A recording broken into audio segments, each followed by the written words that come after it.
Let's see. Yeah, that's the problem, Lucky. She's not using StreamYard. No, I am not. Exactly.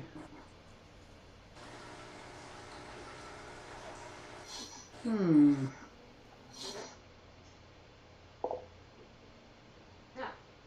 Right. Kenny, let's see. I think we should we keep going? Do you want me to open a link in StreamYard and everybody go over there, or We're hear going to you? try this and see how this works. Okay. Should we keep trying? I do kind of hear an ocean in the background too. I don't hear it now. Okay, good. Maybe it was Memorex. All right, so we were talking about the enclosure size. Now, if anybody in the chat has different ideas from what we're talking about, feel free. Feel free to. Nothing's gonna. Sophie. That's Sophie. See this, Sophie? I'm gonna have it right here. Yeah, yeah, yeah. That's what I thought. So Uh-oh. anyway, I Uh-oh. can't. My baby bearded dragon. I start in the 4 foot enclosure because I had them already made. But if I didn't have them already made, then I probably would start off with a 20-gallon lawn just because it's easier, and you have some time to save up. And then the 40-gallon breeder, which if I didn't build my reptile room, I got to tell you, I probably would have kept them in a front opening 40-gallon breeder, because my bearded dragons have like 2 stories anyway. So you got the bottom part, and then there's a built up one about 8 inches above. It's almost like a whole nother apartment there, if that makes sense. So they got a second How story. big do they end up getting, Susie? Huh? How big does a bearded dragon get? So the bearded dragon can get up to about 18 inches. Oh, wow. Have you guys? Now mine is a full-grown bearded dragon, and that's including the tail. Actually, they can get up to 24 inches. I would say right now she's 18 to 19 inches. The males do get a little bit bigger, so they get quite large. And Yeah. let's skip to their diet, because their diet changes drastically. Did anybody hear that flutter? That was I Sophie. heard something. That was Sophie flying. You better stop it, girl. Their diet changes drastically from babies. When they're babies, they have like insects 4 or 5 times a day, every day, all the time. I chop up lettuce and not lettuce. I chop up greens and stuff for them, but they don't really eat them in the beginning. And then as they get older, it's like a 50-50 mix. And now that mine are like 3, 5, and 8 years old, the 8-year-old, she's mostly on lettuce, not lettuce, greens, I'll say. I call it lettuce, but you want to stay away from lettuce and spinach.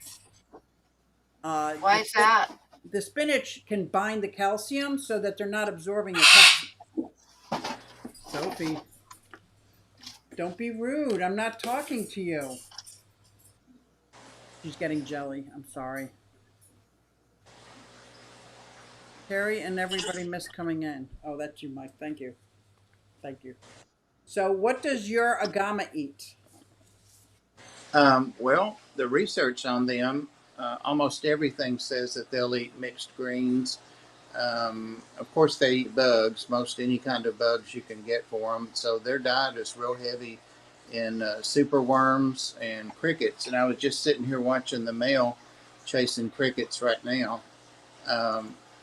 Some people say don't give them water, like the Euromastics, don't provide water. And I always have put it in there, but I've never seen them go to it.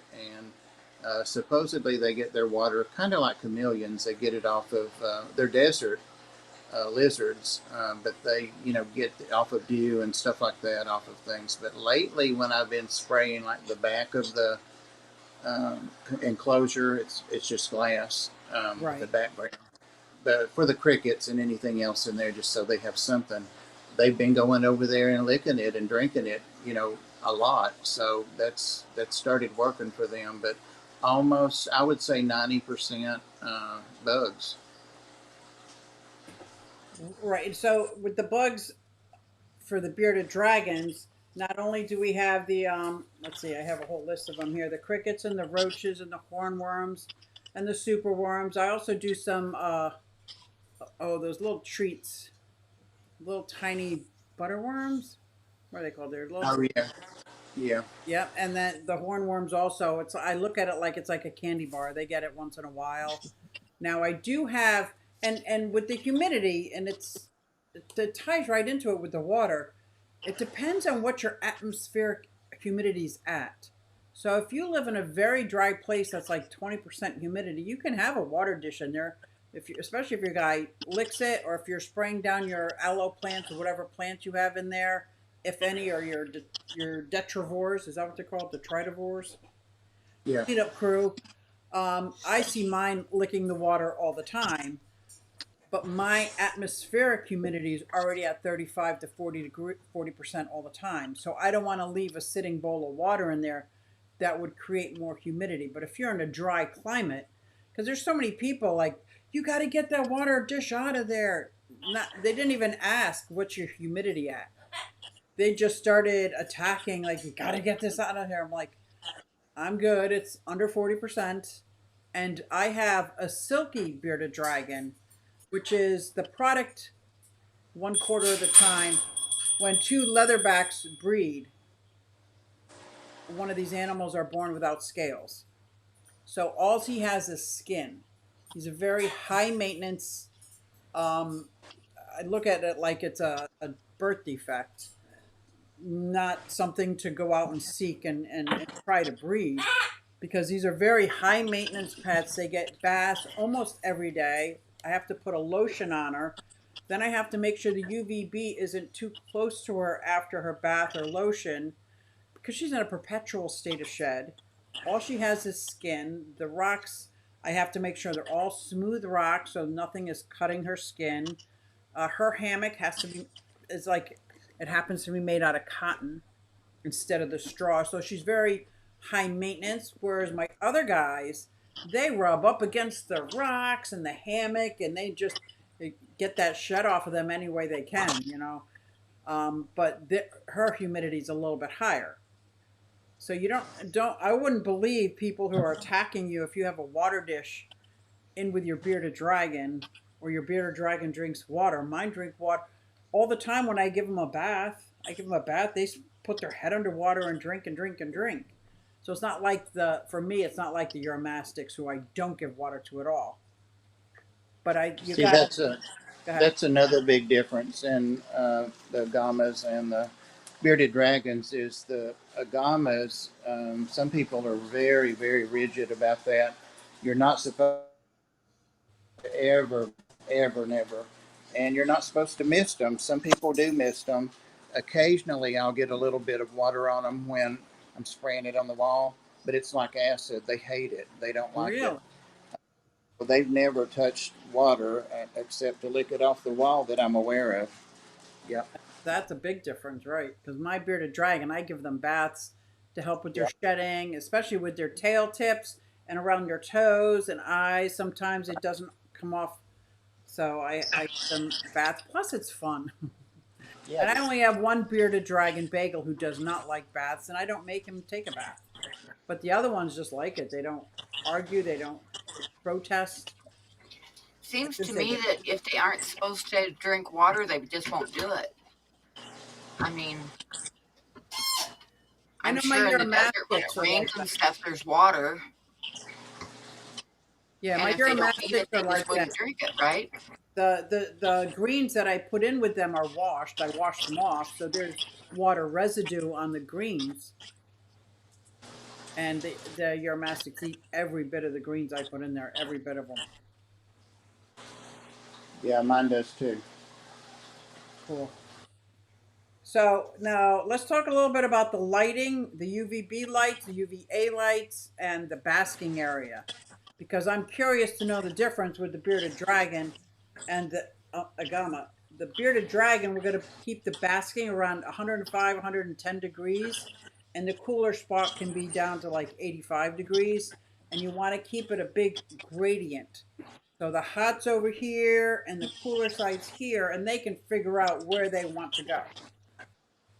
Is that the same for Nagama, or is it all? It's a little, it's a little bit lower for the or the numbers are further apart. They can go down to like house temperature at night in the upper mid 70s. I always keep their heat pad on underneath the sand, so and they burrow a lot, so they can go in there and get Okay, warm in the sand.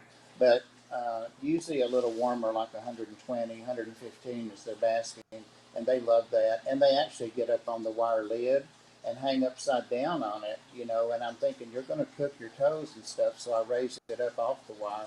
right. So they love that. They love the. It's like the sun and then the cold desert at night kind of thing. Oh, I like that. I like that. So I use a UVB that's a 10.0. It's called Yeah, like a desert UVB, or if you get the Arcadia, it's the 12%. And I keep it about 10 inches away from their heat rock that's going to heat up the rock and give them belly heat. I think Bob is talking. Is he talking or is there a time lapse? there's a time lapse, but I wasn't talking. I was nodding. Okay. Okay. Okay. Yeah, and I keep that light on from about 10 to 12 hours, the heat light and stuff. Now, they say don't use the heat rocks because it can be like a bathtub with running hot water. It just gets so hot that it can burn them without them realizing it until they're already burnt.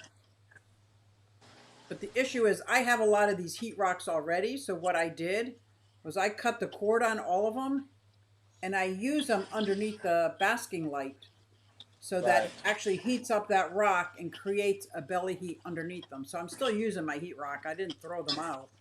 I just Right. cut the cord. That's an excellent idea. Yeah. Because I'm sure that they're made to like absorb the heat, so the light being above them would heat them up. Just like when you see snakes on the road and early in the day, they're like getting that absorbed heat off the road. Yes. Now I know the bearded dragon needs that belly heat to digest its food. Is the agama the same way? Yeah, they do have to have their metabolism up to digest food. And I think that when I first got this male, I was worried about him being sick. And I know I talked to you and Eric Merlo, and because he threw up a whole bunch of super ones the first day or two I had him, which I worried sick about him. But I figured out that where they had him in the shop, he wasn't getting enough heat. He was cold, and so when I brought him home, I think he had all that in his stomach that hadn't digested, and that's why he threw it up. Oh, That's interesting. That is interesting. Sorry. My coffee went down the wrong way and I'm having a hard time coughing. I took a Well, good spill roller skating I and didn't I cracked didn't the rib. think that was possible for coffee to go down the wrong way. As long as it right. goes down, it's all good. Yeah, it went in my lungs. My lungs isn't saying it's good. So we did cover the humidity part of being about between 30 and 40%. Now, my nighttime temperatures get pretty cool downstairs because all the lights are off. But the bearded dragon can get cool. They can go down to like 75 degrees, 70 degrees. Like it's not going to get cold down there. Right. Um, but the cooler in the winter it gets, they'll probably start brumating. And we'll talk about that in a little bit too. So what? So we're going back to the diet real quick, just to make sure that people understand what I was talking about. Oh, butterworms. Yes, that is what I was talking about. When I was talking about the different greens that I like to feed them, or I can find in my local market, has dandelions. They have collard greens, mustard greens, turnips, watercress. They're all good. I also go with the squash. I've been growing summer squash this year. They love the squash. Parsnips. I get the cactus pads at the local Asian market, and I just scrape off those sharp things, and they're big. They're called like prickly pears, but I cut the Yeah. prickly parts off, even though they say I don't have to. That they're used to eating that, but eating around it. but I'm like, no. I cut that part off, and they love that stuff. And I also use some pellets. I use some Missouri bearded dragon pellets. Do I've you? tried some of the bearded dragon pellets and prepared food and stuff, and I've tried it for several weeks, and they wouldn't even mixing it in with greens, and they really don't like greens. I mean, they're supposed to like them, but they don't. But I put them in there, they don't really eat them. Oh wow. Yeah, and then I never heard of that. Now I did notice because I know this is an East Coast thing. Like fireflies around here and lightning bugs are real easy to catch. Don't give your animal a light anything that lights up. I mean, you'd think that's a no-brainer, but there are kids out there that have pets as bearded dragons and they catch lightning bugs all the time. Right. So that's I'm just curious, totally off topic, but have you ever tried like any small crickets with your Uromastics? now they have the dubia roaches in there, and and I did put some. I did. I did. What's that noise? I did put some worms in there to knowing that they were going to turn into those beetles. So, but they've never gone after that. But this morning when I went down there with the collard greens, they were all on their hind legs looking at me, like standing up, looking. I'm like, what are you guys doing? Like it's like it was their normal time. It's not like they missed a meal. Yeah, you're right there, babe. We know. But it was so adorable. They were like, and I put it in there, and they like out of the 25 leaves that were in there, they all went after the same leaf, and they had their Of little course. tug of war. I'm Yeah. like, serious.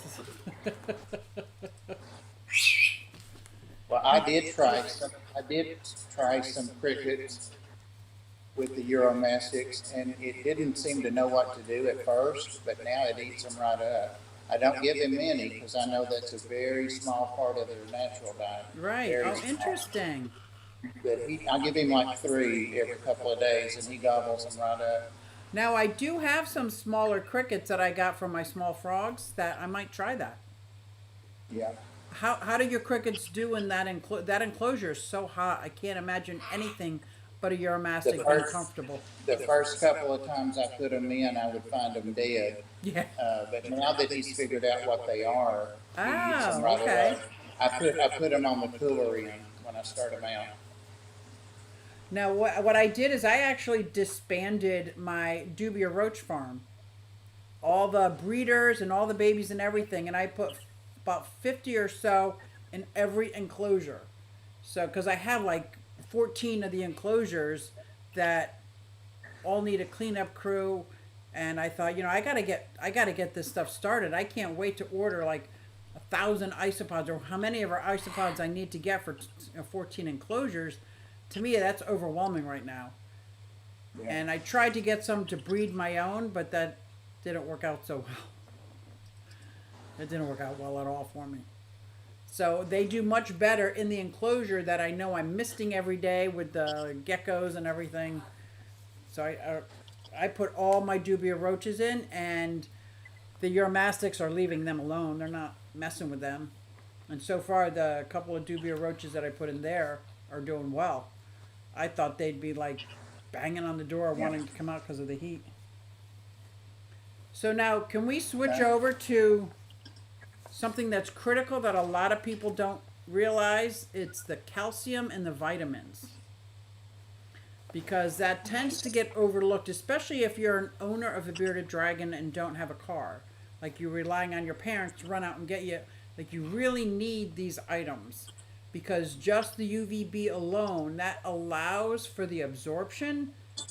But if you don't have the calcium there's not going to be enough to absorb. And if you're not giving the right dark greens, there's definitely not enough calcium to absorb. So, do you have vitamins for your guy? Yes, I do. Um, for the Uromastics and for the Adamas and also the geckos. I mean, I give all of them calcium. and the chameleons. So Yeah. What Is that about like you, that you Mike? calcium that you like roll the food around in so it like Yes. covers the food? Yes, yeah, I make all my crickets like a dusty white. yeah, Yeah. yeah. Sprinkle it on them. Mike, do you feed any crickets or insects to any of your animals? Or do you just have snakes?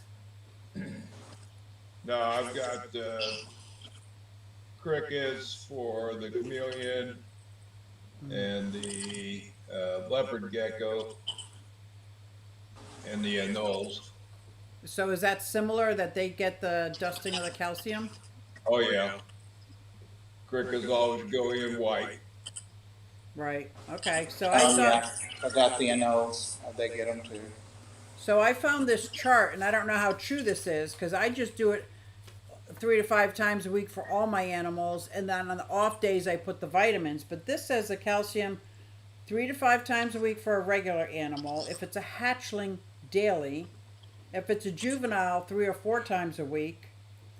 If it's an adult receiving sunlight every 2 weeks, I never heard of such a thing.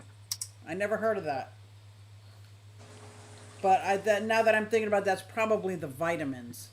Because my older guys only get vitamins once or twice a week.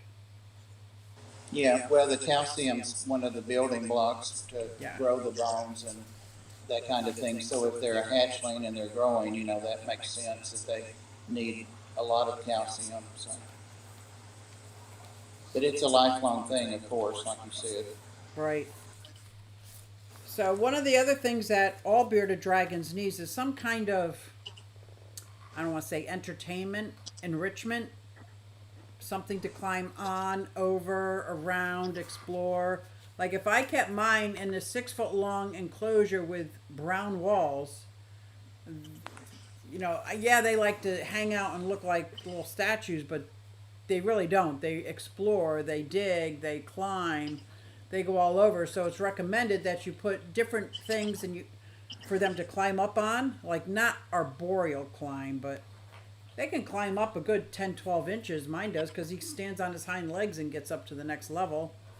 But the thing is, I have to make sure when I'm building this that I'm building it secure so that if it's a female and she starts digging, she doesn't weaken the base of it so all these rocks could fall down on them. So I've got some real heavy, like brick like rocks on the bottom, and then logs or something going up. And then some of them are siliconed in place because I'm so afraid, because they do like to dig, Yeah, that they're going to come falling down. yeah, But I say this to kids too that have pet bearded dragons. You don't have to be like me and go with the natural, looks like a desert area with. If you want to put a Barbie couch in there and a real hammock and stuff, go for it. They just want enrichment.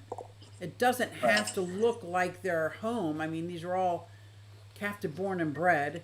As long as their requirements are met, and we've gone over like their 10 requirements already, it doesn't matter how the enrichment is put in there, because I've seen some, they look like they live in little tiny houses.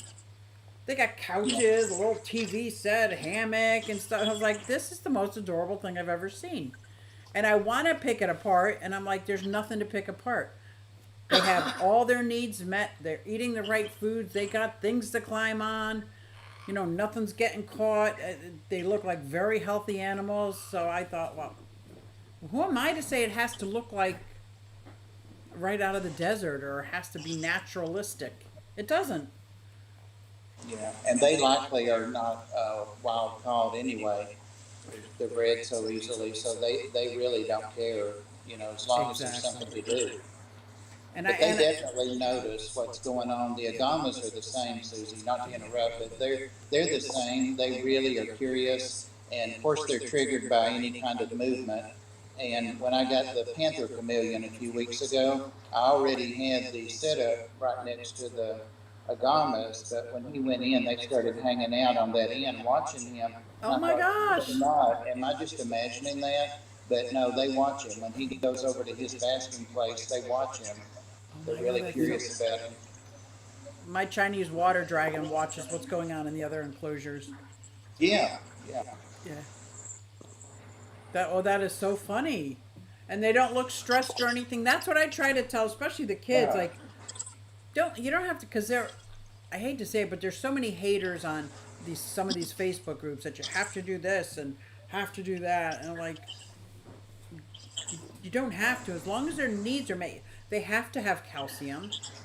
They have to have their vitamins. They have to have the UVB and UVA and the basking, the right temperatures, the hides. We didn't even talk about the hides. Something to assist with their shedding or for them just to get away. Like, as long as they have that, their hide can be a hamster hide. It doesn't matter. I use the, remember the long pieces of bark that I gathered and I put them throughout some of my Yeah. habitat. I use that bark and they also bask on top of it if they want to be further away from the light, but they go under it as hides. Oh. And I took the plastic stuff out because there's a lot more room under these and they obviously prefer them. So. You know that like sewer pipe you get at Home Depot that looks like a Y? You Yeah. cut it in half and I put it down. The Uromastics love that because they like to have their hide still like kind of touching the tops of them too, so they're snug. They love those things. Yeah. Doesn't look naturalistic, but I personally I covered the top with a little bit of clay and sand, and it looks like it's a built-in tunnel. Yeah.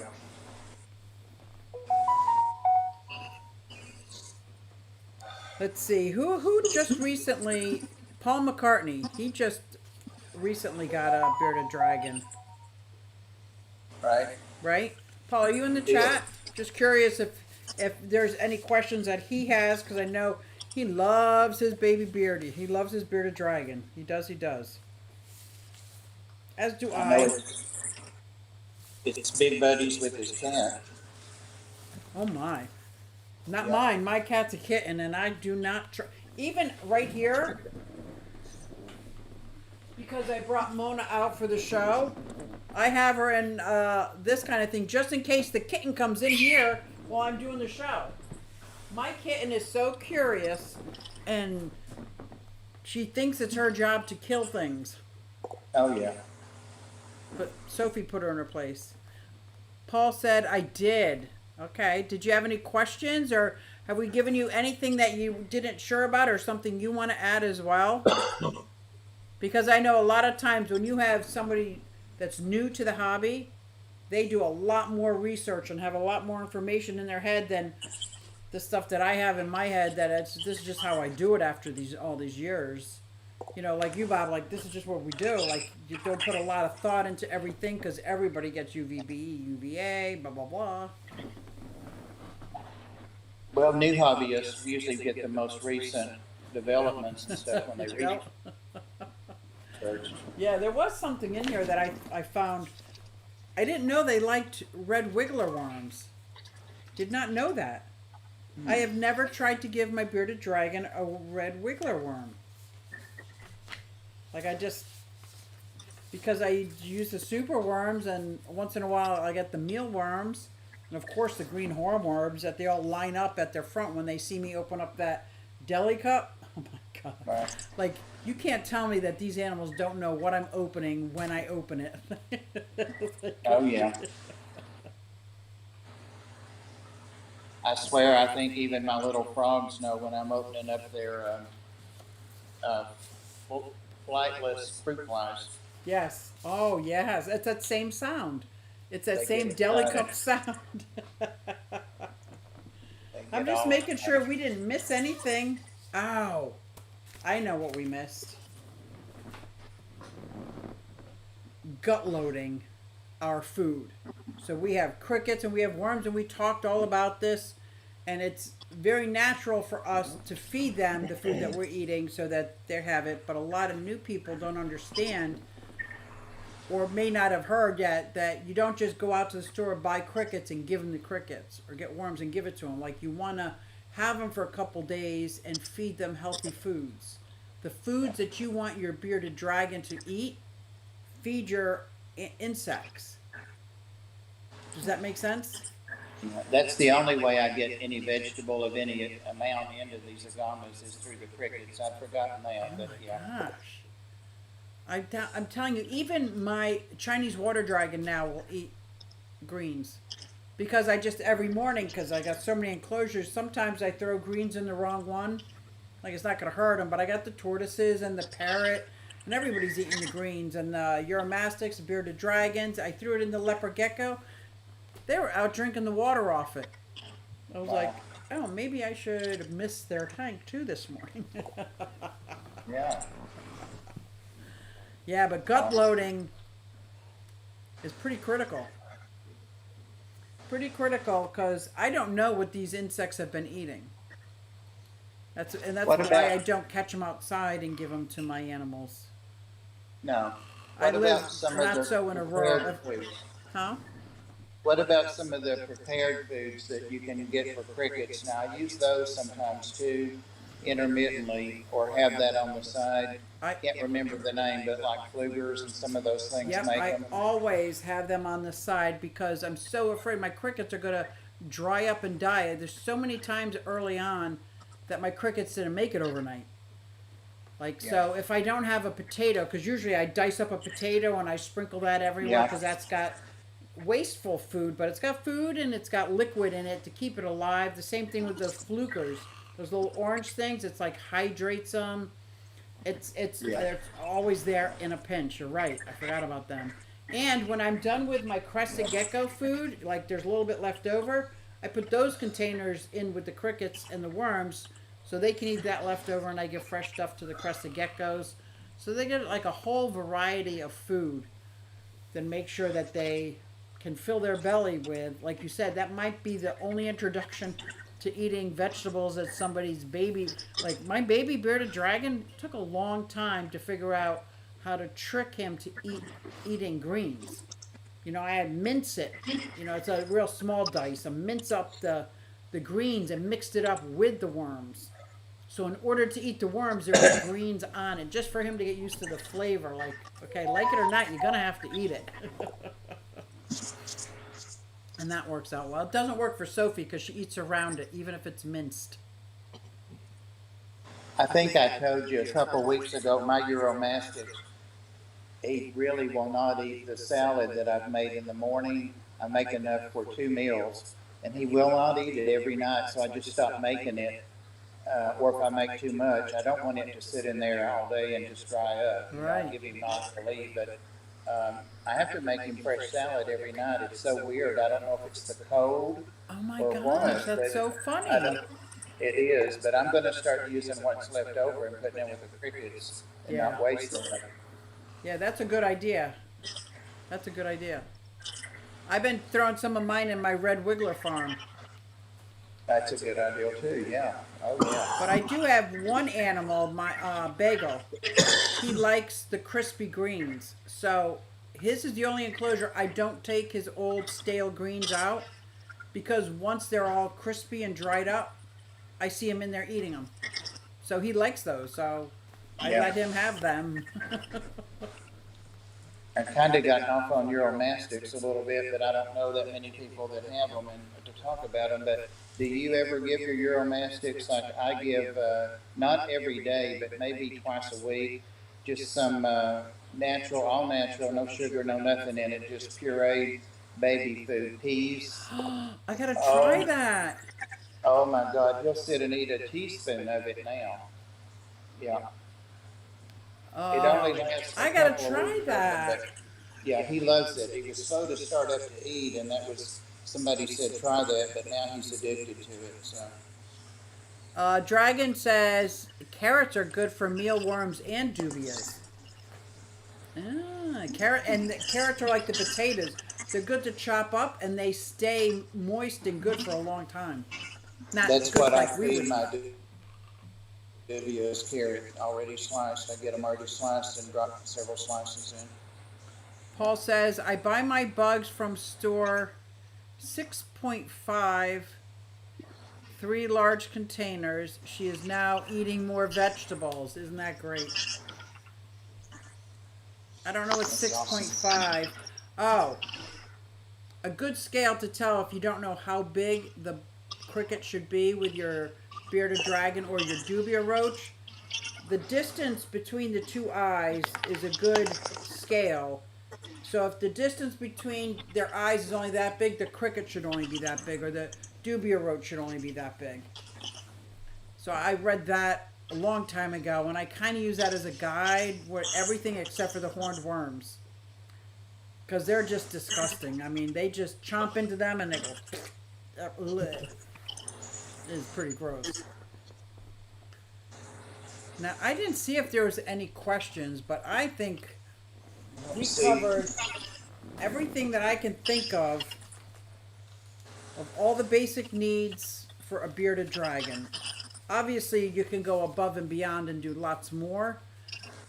Oh, clipping, clipping their nails. I forgot about that. Yep. I put slate down, and I bought a big thing of slate and smashed it, and slate down where their food is, so they got to kind of walk across it. That helps a lot, because I realize now with all these wooden enclosures, they're not scraping their nails against anything hard. So I started putting the slate down on top of the substrate so that, and I use that now as like, okay, I could throw extra food right on that slate and keep that kind of clean, cleanish. It's really not clean at all. But do you ever get, I have one whose nails were so long they were growing sideways when I got them. And it's You know, sorry, I honestly haven't been checking them, but I'm going to look at them now. yeah. And they're not as easy to clip, or I couldn't see. I'm used to a dog or a cat where you could see the quick. You could just hold up the claw and see the quick, and you click the tip of it. The bearded dragon, I don't know. I was thinking about getting out my Dremel that has like a little sander on the edge and just go like. Zzz, zzz, zzz. I just don't know enough. Like kind of like you would do with a tortoise beak. I just don't know enough Right. about clipping bearded dragons yet. Because the slate seems to take care of it all.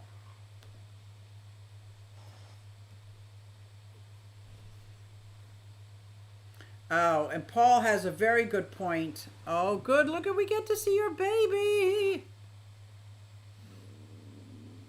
Yeah, they're very social. That's the female little girl, and the male's back there, of course, keeping his eye on her.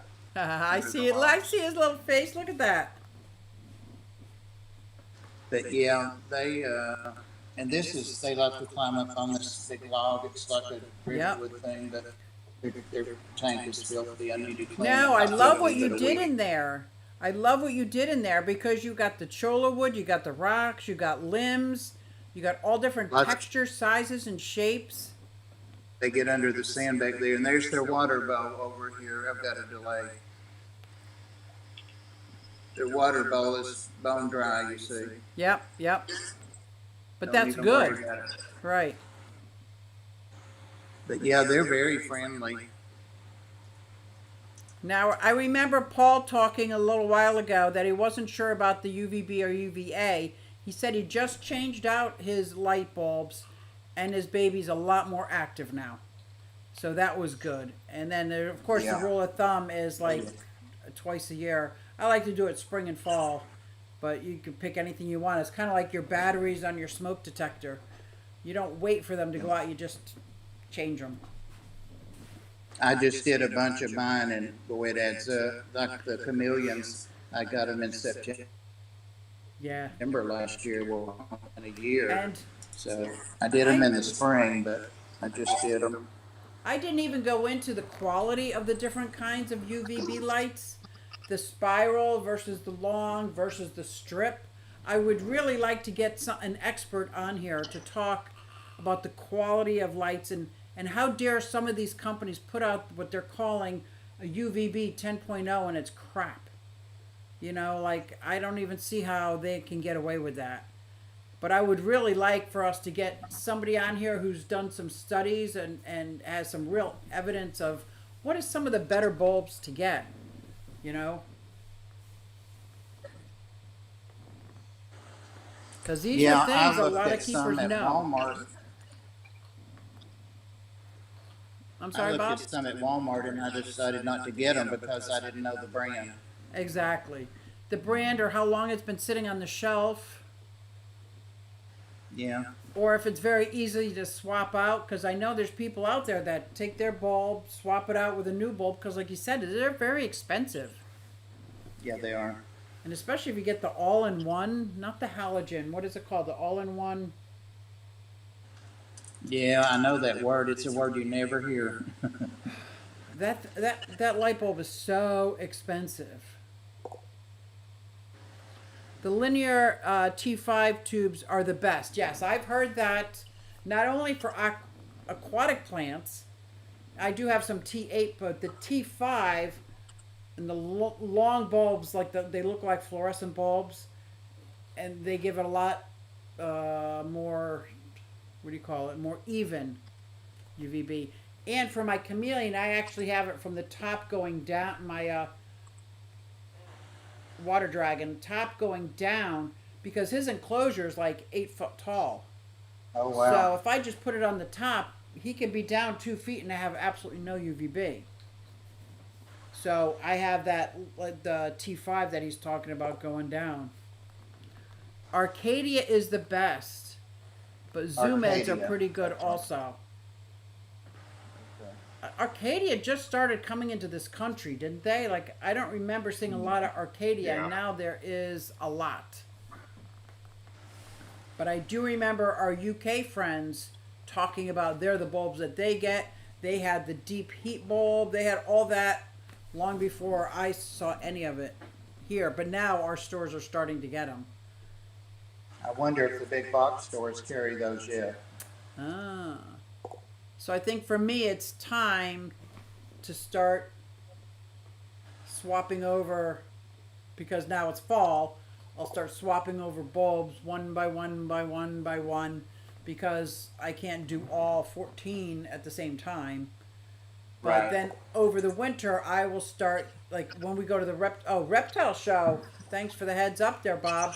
The one out in Carlisle, Pennsylvania. For me, it's about 3 hour drive. I think from Monica Lynn, it's 3 hour drive coming up for Delaware. Like it's closer to the middle, so I don't know if I'm gonna go. But places like that have amazing deals on UVB and Yeah. UVA because they're like dealers, and then I Yeah. can We stash have up. we have a Repticon next weekend in Chattanooga already again, and I'm not going to bother poor Chattanooga Ed this time. I'm just going to go, but I'm looking. I always get my feeders there. You know, my pinky mice and stuff like that. They're like cents on the dollar, like buying them at the Oh big my box store. gosh. Isn't it great when you can go there? I can get like Yeah. 1,000 crickets, I can get 500 super Yeah. worms, and it's just great. Yeah. Yeah. It's such a So I'm good gonna feeling too to know to go downstairs. stock There's no stress. It's just everybody gets crickets. crickets on the house. Dragon says PetSmart is carrying Arcadia now. Wow. Okay. I can't believe it's already 8:30. Have we been talking a whole hour about bearded dragons and agamas? Yep. What?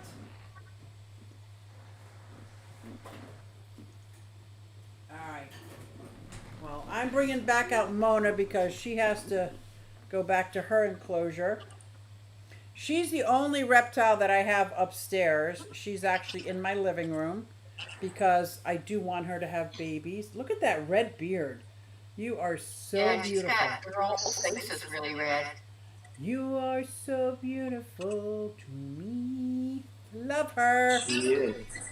She's got a bigger beard than you, Pam. Oh my God. Well, I hope I didn't babble on too much. I just got so excited about talking about bearded dragons. Oh, I learned a lot. I No, thought I it was learned a lot scary. listening to you. It's great.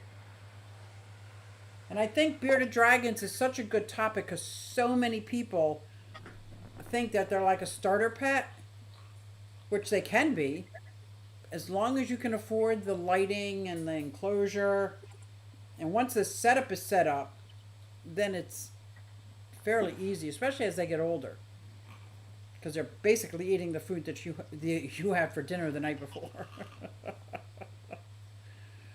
Ow! And you know how our skinks have dog food and cat food sometimes? The pate, no gluten pate. Every Right. once in a while, I'll give these guys a spoonful, and they love it. Oh, Love okay. it.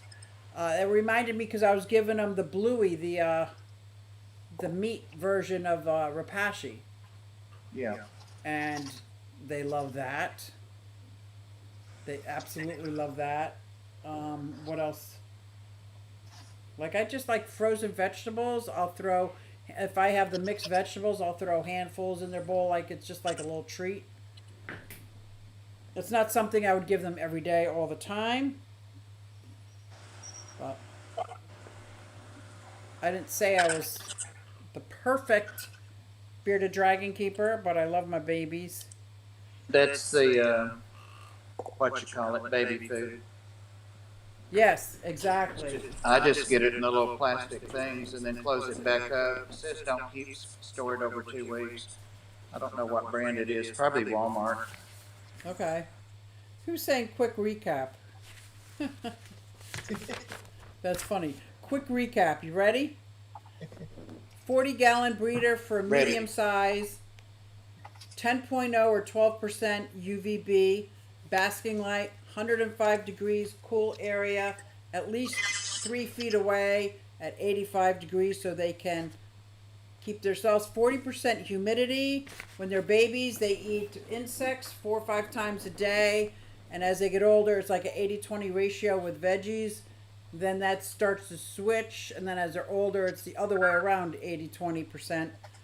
Gut load your babies, gut load your insects so that they're eating good food. Make sure you douse them with calcium 3 to 5 times a week. The other day is vitamins. There's so many foods that we talked about in supplements. Make sure you give them enrichment, things to climb on, hang on, chill out. They love to interact. I give mine a bath once in a while. Not everybody does the bath thing. And I think that's a quick recap, is it not? Whew. Yeah, one thing we didn't touch on real quickly was the calcium about the D3. Did you want to talk about that? Well, I'm not sure I know that much about it. I know that it's an additional supplement that's in calcium, the D3. Mike probably knows a whole lot more about it than I do. I'm not trying to dodge a question. I just don't want to give wrong information. I give it, but only once a week. Mike, The D3. did you want to add to that?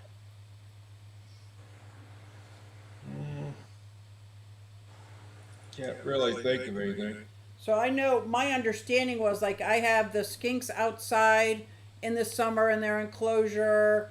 These guys go outside. If they're getting real sun, I don't put calcium with D3 on it because they're getting vitamin D from the sun. But if they're in an enclosure with UVB a 10.0, 8 inches away from their body, I add the D3, extra D3 to help absorb the calcium. That's my understanding. That doesn't make it right. But that's my understanding. That's Yeah, I kind of think, what I thought. And I think it used to be the most common way of thinking is if they have UVB, then you shouldn't give them with the D3. But now most of the experts are saying that it doesn't matter if they have the UVB or not, that there really hasn't been any recorded cases of Of getting over- too much calcium. all bone. I gotcha. That makes sense. That's what probably why I thought that if they're outside, it's a different kind of D3. Kind of different, you know. D3 isn't required very often. About once a week is fine. Okay, thank you. That's what I Dragon. do. Yep, and that's I what read Mike that said. somewhere. That's good. Larry's requesting a spotlight on axolotl care. We can do spotlights whenever we don't have a guest, or sometimes our guests will have the spotlight, whatever they are. Like if we have the turtle girl on, she'll do a spotlight on turtles. See me get bit by my Adama. Oh, did you? Oh, See her take it out of my hand. he did. Yeah, they've never bitten me. My That's the baby little girl bearded, still, but the boys dragon even did, tame her. and it hurt so bad. She, Yeah, she's never bitten me. Neither one of them have, but they get the worm every time. You're a good kid. Well, They this know has the been difference. a very, very fun hour. I thought it was a fun hour. All about bearded I did dragons. too. Like, what's not to love, right? They're just so Exactly. chillax. They really are just so chillax. I never thought I would love reptiles like I do, but I Hmm. Yeah. sure And I do. have to apologize to everybody for the horrible audio. I'm sure it's coming from my end. I'm going to work on getting StreamYard and understanding StreamYard better. It's just I hate to go live with something I don't know, the bells and whistles. I don't like learning on the fly, especially something to me. This channel, this live stream that we're doing is so important because I love the reptiles so much, and I don't get to talk about them much on our channel. So I don't. I'll experiment on Q Aquatics and exotics with StreamYard, It's or my important coffee too with because Q a when I lot talk of about. fish people end up getting reptile, and it's good to have the knowledge, you know. Yeah. And Bob, thanks for sharing your agamas. Yeah, they're so cute. Yeah, I didn't want to get off topic, but any No, chance to but no, show off it's your it's good specimens? because it compares and contrasts. Next time we're gonna make Mike do it with some of his Mike snakes. All has a right. new snake that I love. Have you seen? I Did would you like see to Mike's new see. snake? What kind of snake? Oh, you didn't see it, Susie? No, Oh my I Oh saw the gosh. gosh. What enclosure. am Let I? me see the snake. Yeah. She's gonna flip out when she sees the snake. I know she is. Is it a hognose? Yes, it's a Yep. tri-colored Not hognose. just. Not just. Oh, And it's so cute. that's my dream snake with the dream morph. Oh, where did you get it? I ordered it from Underground Reptiles. Oh, I want to see. Can we do a whole episode just on the hognose snake next week? Do we have a guest? I want to see the hognose snake. I want to know everything about the hognose snake, where it's from, what it likes to do, what it doesn't like to do, the different morphs, especially that tricolored one. Oh my gosh. Yeah. Well, I don't have any, so Mike will have to be. So Mike can do the hognose snake, and you can contrast one of your snakes to it. Oh gosh. I've got the tricolor milk snake. There you go. We can compare the two. I think that'd be fun because milk snake they say is a starter snake. The hognose is not because it's venomous, but it's so pshaw venomous, you know. Yeah. Like these Right. guys have venom. Innocuous. Well, you got to go check out his video, Susie, because he's got a couple of them because it's gorgeous. It's little. You're killing me, Smalls. You're killing me. Yeah, it's only about 8 inches long because He even called you out in the video, Susie. Oh, Says oh. and, And I where do you live, Mike? I named it too. What state do you live in, Mike? I no tell. Oh, I got my ways. I got my ways. Oh, and that's the only place I've seen them too is Underground Reptiles.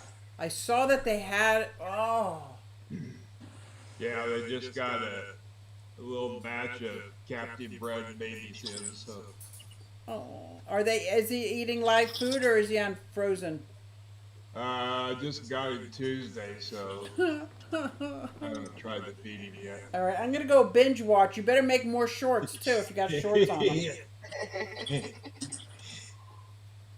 All right, guys. Thank you all for coming, and thank our mods for all those postings and links that they put in the chat. Thank you. I'm sorry if we missed any of the questions. I can't see the interview thing that Pam was talking about. Darn it. But maybe we'll set something up on Facebook that you can ask your questions on Facebook before we go live, so we have we have them in hand. Oh, that's a good idea. Like Yeah. when we talk about the hognose snake. Yeah. It wears that tricolor well.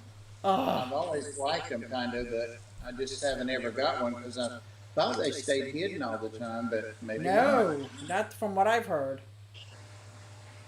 They do play dead though, which is hysterical. Yeah, because I've got that milk snake that I see once a month, literally. And they do pretend to bite you, but they don't really bite. They just tag you. Paul says, I'm in Wales, Finn. Ah, okay. Well, thank you guys. This has been an awesome hour for me. Mona says thank you. Thank you, And Susie. sorry, so sorry about the audio in the beginning. It's probably Pam's fault anyway. All right, Oh, we'll yeah, blame she's Pam so because she doesn't have visual. All right, I got to go put Mona away. Guys, see you Thanks. next week. Do we have a guest next week? Everybody.